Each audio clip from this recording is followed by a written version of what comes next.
was Christmas on the island of Sodor. All the engines were working hard. Thomas and Toby were busy carrying people and parcels up and down the branch line. Everyone was happy. Only the coaches, Annie and Clarabelle, were complaining. "It's always the same before Christmas," they groaned. "We feel so full. We feel so full." "Oh, come on," said Thomas. "Where's your festive spirit? Christmas Day is almost here." By the side of the track was a little cottage with a familiar figure waving to them. "It's Mrs. Kyndley," whistled Thomas. "Beep, beep. Happy Christmas." Thomas always felt better for seeing her. "Christmas just wouldn't be Christmas without Mrs. Kyndley," he said to himself. When work was over, Thomas went to see the other engines. All their coats had been polished. "Huh," said Gordon. "Just look at us. Your driver will have to work fast to get you as smart as us." "Never mind that," replied Thomas. "I've something important to say. Do you realize it's been a whole year since Mrs. Kyndley saved us from a nasty accident? Do you remember when she was ill in bed and—" "Yes, of course," interrupted Edward. "You told us how she waved her red dressing gown out of her window to warn you about a landslide ahead." "And you and Toby gave her presents?" Percy joined in. "And Sir Topham Hatt sent her to the seaside to get better." "But," said the other engines, "the rest of us never thanked her properly."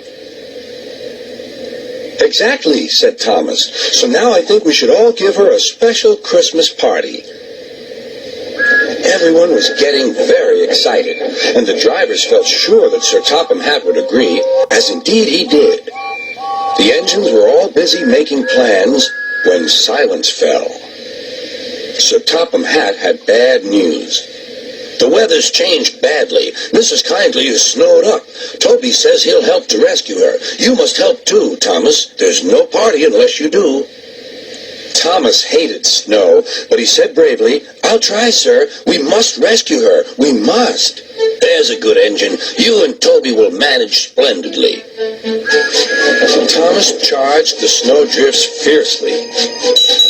Sometimes he swept them aside, sometimes they stuck fast, and the men had to loosen them.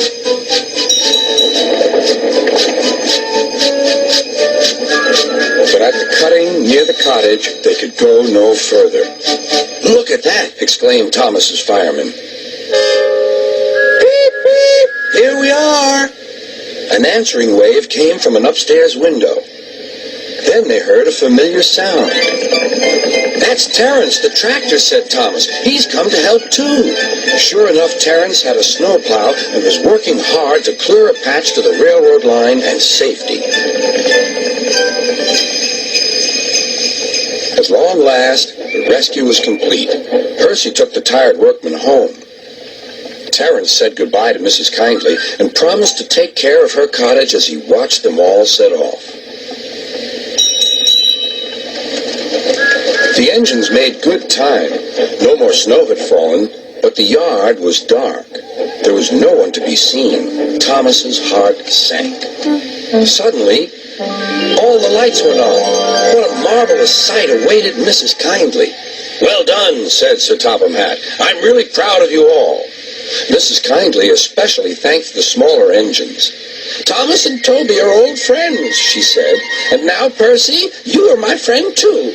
Percy was very pleased. "3 cheers for Mrs. Kyndley," he called. "Beep, beep, beep." They all whistled. "We wish you a Merry Christmas, we wish you a Merry Christmas, we wish you a Merry Christmas and a Happy New Year." Thomas the tank engine and his friends thought it was the best Christmas ever, and Mrs. Kyndley could think of nowhere she would rather live than here, with them on the island of Sodor.